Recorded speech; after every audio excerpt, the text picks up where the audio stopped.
Thandel నువ్వన్నట్టు expectation వచ్చింది. దాదాపు 1700 థియేటర్‌లో రిలీజ్ అయింది.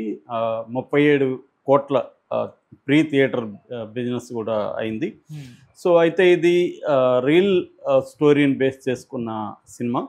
ఆహ్, మన శ్రీకాకుళం దగ్గర మచ్చవాసం అనే ఒక విలేజ్ ఉంది. ఆ విలేజ్‌లో 2018 నవంబర్ 17వ తేదీ అనుకుంటా. ఆ రోజు వీళ్ళు గుజరాత్, ఎందుకంటే ఇక్కడ జెట్టీలు లేవని చెప్పి గుజరాత్ వరకు వెళ్ళి అక్కడ చేపలు పట్టడం అనేది చేస్తుంటారు. అక్కడికి వెళ్ళినప్పుడు అక్కడ ఆహ్, వీళ్ళకి చేపలు పట్టేసి షిప్ అంతా ఆహ్, నింపుకొని బోట్ అంతా నింపుకొని ఇంక తెరుగు ముఖం పట్టాలనుకున్నప్పుడు అక్కడ మంచు అది ఉండడం వల్ల వీళ్ళకి అర్థం గాక కొంత పాకిస్తానీ వాటర్స్, మామూలుగా ఏందంటే సావరెన్ వాటర్స్ అంటారు. ప్రతి హ్మ్. దేశానికి గూడా హద్దులు, సముద్రంలో గూడా హద్దులుంటాయి. వాటిని క్రాస్ చేస్తే పట్టుకుంటారు. మామూలుగా మనోళ్ళు శ్రీలంక, బంగ్లాదేశ్, పాకిస్తాన్‌లో చాలామంది జాలర్లు వెళ్ళిపోయి దొరికిపోతుంటారు. ఆ జైళ్ళల్లో ఉంటారు. మళ్ళీ మన గవర్నమెంట్ డీల్ చేసి తీసుకొస్తుంటది. హ్మ్. ఇలాగా వీళ్ళు కూడా ఈ మత్స్యవాసం గ్రామస్తులు అప్పుడు వెళ్ళి అలా పాకిస్తాన్ కోస్ట్ గార్డ్ వాళ్ళు చూసి వాళ్ళు పట్టుకున్నారు. తీసుకెళ్ళి జైల్లో పెట్టేశారు. దాని తర్వాత వాళ్ళని విడిపించడంలో ఇటు మన ఇండియన్ ఎంబసీ గాని అప్పుడు జగన్ ఆహ్, పాదయాత్ర అప్పుడే హామీ ఇచ్చాడు. దాని తర్వాత వచ్చిన తర్వాత జగన్ కూడా డీల్ చేసి వాళ్ళని తీసుకురావడానికి కృషి చేశారు. తీసుకొచ్చారు. వచ్చిన వాళ్ళకి కూడా జగన్ 5,00,000 ఎంతో ఇచ్చారు. సో, దీన్ని బేస్ చేసుకొని శ్రీకాకుళానికి సంబంధించిన ఒక రైటర్ కార్తిక్ అనే ఒక అబ్బాయి కథ రాసుకున్నాడు. ఆ కథని చందు మొండేటి, ఆయన మనకు తెలుసు 'కార్తికేయ 1', 'కార్తికేయ 2', 'ప్రేమం' ఇలాంటి సినిమాలు తీశాడు.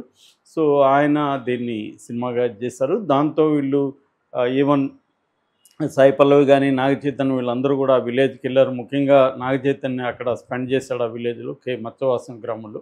ఆ బాడీ లాంగ్వేజెస్, వాళ్ళ లైఫ్ స్టైలు, వాళ్ళు సముద్రంలో ఎలా చేపలు పడతాయి, ఇవన్నీ స్టడీ చేసి వీలైనంత రియలిస్టిక్‌గా తీద్దామని ట్రై చేశారు.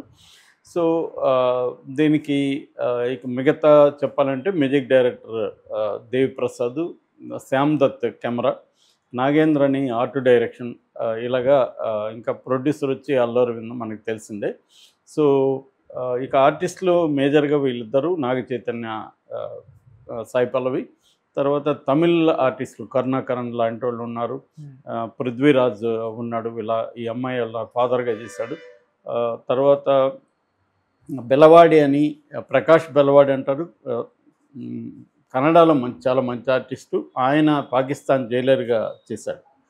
రాజు అనే ఒక మత్స్యకారుడు ఉంటాడు శ్రీకాకుళంలో. ఈ అబ్బాయి తన అప్పుడప్పుడు సముద్రంలోకి వెళ్ళిపోయి 30 రోజులు అలా రారు. అతనికి ఒక లవ్ స్టోరీ ఉంటది.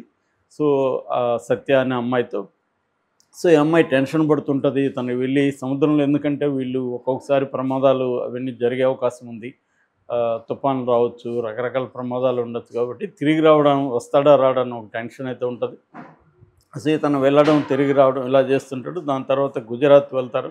గుజరాత్‌లో ఉండి 9 మంత్స్‌కి ఒకసారి ఇక్కడికొచ్చి ఒక చేప ఆకారం ఉన్న జెండాని అక్కడ, ఆహ్, దాన్నేమంటారు, ఒక లైట్ హౌస్ అంటారు. దానికి కడతారనమాట.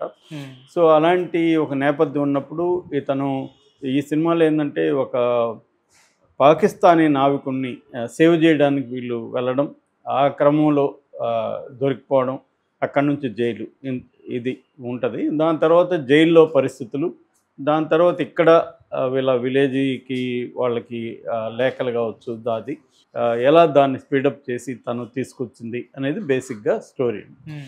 నిజానికి స్టోరీ రియలిస్టిక్, వెయిలీ ఆహ్, డీప్ ఎమోషనల్ లవ్ స్టోరీ ఇది మామూలుగా అయితే.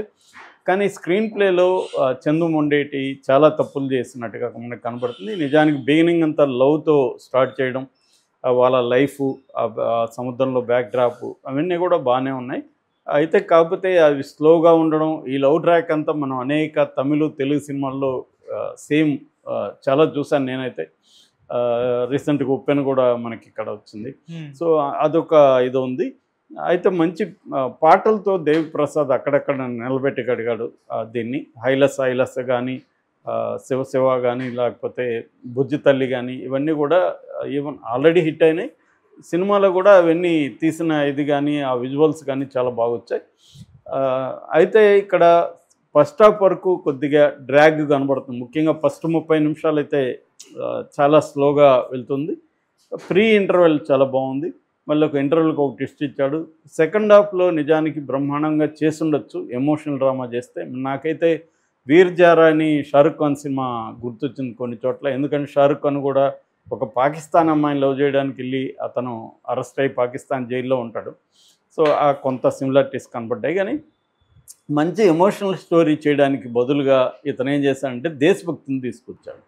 దేశభక్తి అనేసరికి మనకి ఇప్పుడున్న కాంటెక్స్‌లో అయితే ట్రంప్ ఒక పక్క మనోళ్ళని బేడీలేసి పంపిస్తే, మనోళ్ళు అసలు నిర్వీర్యంగా ఉన్నాడు. ఎవడు మాట్లాడరు. చిన్న కొలంబియా లాంటి దేశం గట్టిగా మాట్లాడుతుంది.